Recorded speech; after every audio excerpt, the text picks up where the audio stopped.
Rock legends The Who and the Rolling Stones have been photographed countless times. And Wheat Ridge-based photographer Dan Fong is among those who snapped pictures of them early in their careers. But there are a few things that differentiate Fong's work: the rare access he had to these superstars, his largely unpublished image archive, and the unconventional way that he's befriended bands internationally and here in Colorado for the past 50 years. That unorthodox approach, Fong said, makes his images of familiar faces stand out. Dan Fong's ticket into the world of rock and roll wasn't bought. These are the kind of setups I did in dressing room. Fong's ticket inside that world was his food. I was kind of like a concierge in the dress room. Did the food, booze, whatever they needed. You become friends. They become comfortable with you.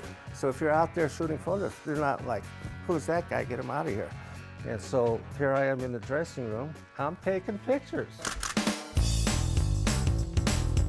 Pictures of some of the world's legends of rock and roll. Here's Stevie Wonder open for him. Real young age, you know.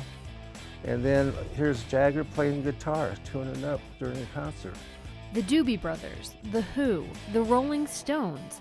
Fong estimated he's taken tens of thousands of photos since the 1960s, but he's only seen a fraction of them. Well, I hated the darkroom.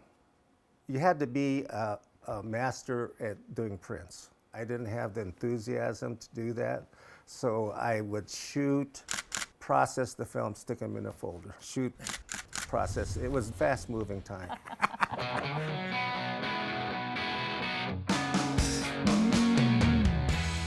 These photographs are rare, you know, because they really did. Even then, they wouldn't let people in the dressing room stuff. But what I've done is I haven't cropped anything out. I think that everything in the shot is historically valid, you know, down to the guitar in the corner, to like the type of booze they were drinking, yeah, you know, and the way the dressing room was set up. When I shot The Who, I wasn't even aware of some of the photographs I had because I didn't have enough negative sleeves.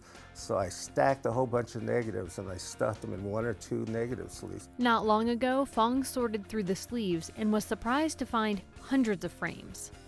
And it just blew my mind. I spent the next 2 weeks scanning the stuff. Eventually, he printed them. Now, the never-before-seen photos are part of the exhibit The Who 50th Anniversary at the Robert Anderson Gallery.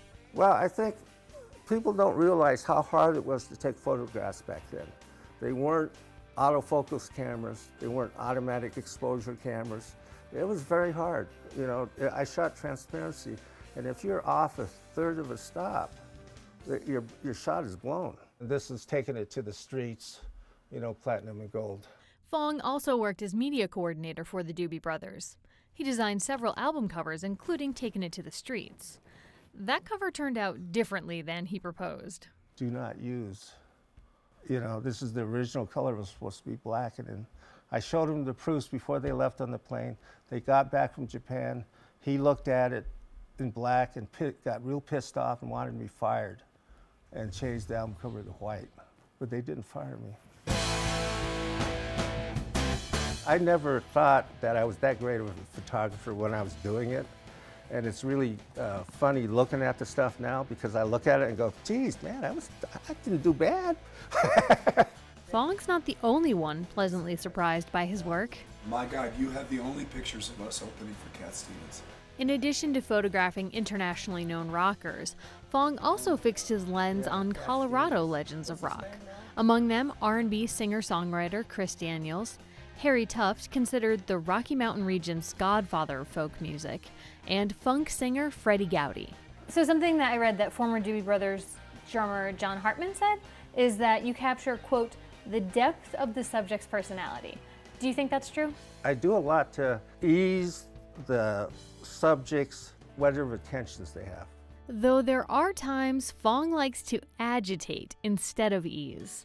Today, I went out and bought some sour candy. I'm going to say, take this, eat this candy. 1, 2, 3. Suck on them good now.